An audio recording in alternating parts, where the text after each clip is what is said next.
Unit 3, Lesson 5, Student Example A. In this example, we have fractions in our equation. The idea behind solving equations with fractions is to multiply every term by that lowest common denominator.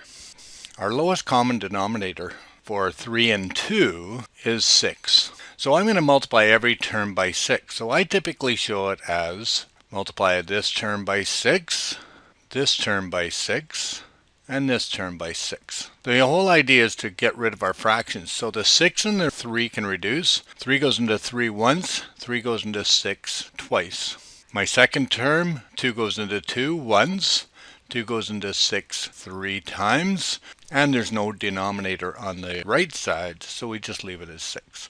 So now I can multiply 2 times x, which is going to give us 2x. 3 times 1 is plus 3, which is equal to 6 times negative 2 is negative 12x. Now our fractions are gone. We just want to solve for x. Since I have an x on both sides and a constant on my left side, I'm going to subtract 2x from both sides to move my x to my right side. So minus 2x, my negative 2x and positive 2x cancel, so I'm left with 3 is equal to negative 12x minus 2x is negative 14x. Now to solve for x, divide both sides by negative 14.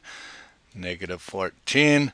So I would rewrite it as x is equal to negative 3 over 14. And there's our solution in lowest terms. Checking with fractions is a little bit more difficult. We're going to end up with negative 3 over 14 divided by 3 plus 1/2 is equal to negative 2 times negative 3 over 14.